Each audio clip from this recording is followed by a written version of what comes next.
नमस्कार, बहुत बहुत स्वागत है आपका एवन टीवी एमपीसीजी में। आइए बढ़ते हैं आज के खास खबरों की ओर। जी हां, अगली खबर आ रही है। लोकसभा चुनाव को लेकर नरसिंहपुर कलेक्टर शीतला पटेल ने प्रेस कॉन्फ्रेंस करते हुए दी जानकारी। नरसिंहपुर कलेक्टर ने बताया कि जिले में 962 बूथ बनाए गए हैं। साथ ही साथ उन्होंने यह भी बताया कि जो दिशा निर्देश निर्वाचन आयोग द्वारा दिए गए हैं वह सभी को पालन करना होगा। जिले में 4 विधानसभा क्षेत्र है जहाँ पर शांतिपूर्वक चुनाव आयोजित हो सके।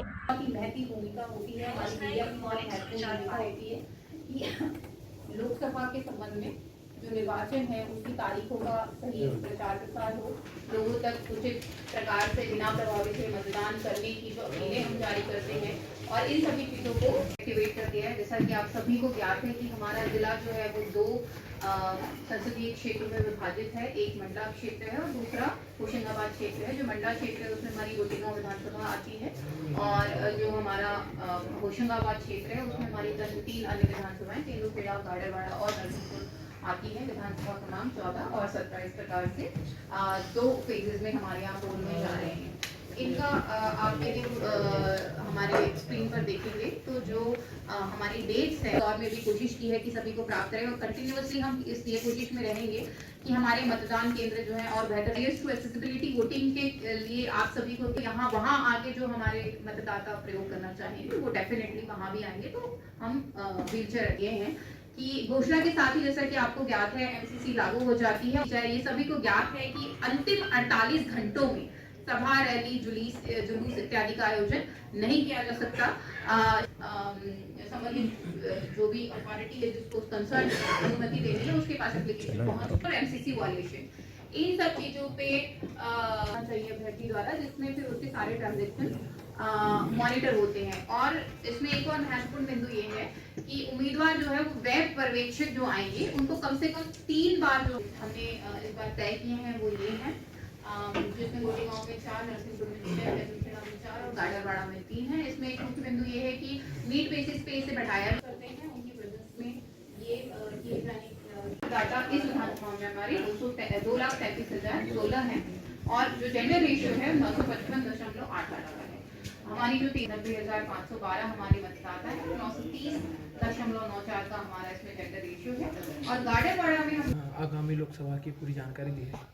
जी जैसा कि आप सभी को विदित है कि कल चुनाव आयोग द्वारा लोकसभा निर्वाचन की घोषणा कर दी गई है। उसके साथ ही साथ एमसीसी लागू हो गई है। इसीलिए आज हमारे द्वारा नरसिंहपुर ज़िले के लिए प्रेस वार्ता का आयोजन किया गया था, जिसमें लोकसभा के संबंध में, क्योंकि हमारे यहाँ 2 लोकसभा संसदीय क्षेत्र लगते हैं, एक मंडला क्षेत्र लगता है, साथ ही साथ एक होशंगाबाद क्षेत्र लगता है, जिनका फेज़ 1 और फेज़ 2 में इलेक्शन होना है। 19 अप्रैल को मंडला संसदीय क्षेत्र और 26 अप्रैल को होशंगाबाद संसदीय क्षेत्र जो है वो चुनाव वहाँ पे होना है।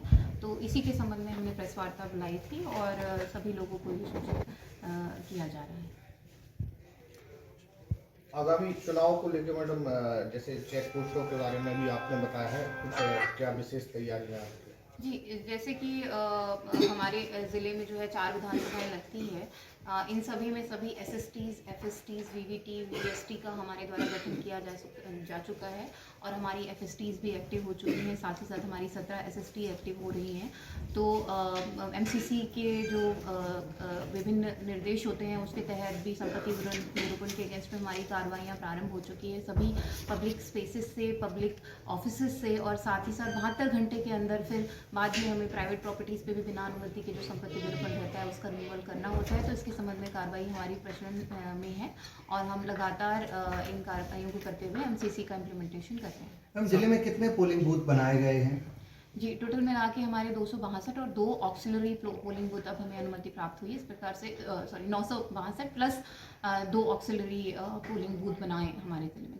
साथ ही विकलांग मतदाताओं के लिए क्या कुछ आपने? जी, जैसे कि हमारे इलेक्शन कमीशन के निर्देश हैं, जो हमारे दिव्यांग मतदाता हैं और हमारे 85 प्लस हमारे जो वोटर्स हैं उनके लिए वोट फ्रॉम होम वाली जो सुविधा उपलब्ध कराई गई है। इसमें एक चीज़ नोट करने की है, जो हमारे दिव्यांग मतदाता हैं उनके लिए 40% से ऊपर की दिव्यांगता के साथ का प्रमाण पत्र लगेगा और फॉर्म 12D के माध्यम से वो ये हमें जानकारी दे पाएंगे कि वो घर से वोट करना चाहते हैं या पोलिंग बूथ पर जाकर वोट करना चाहते हैं।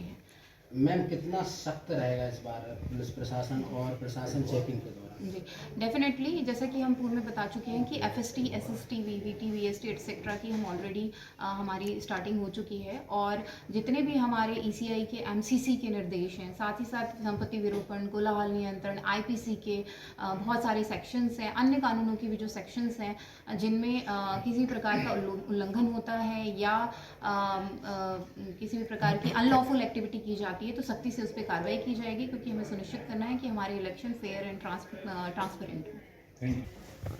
एक और एक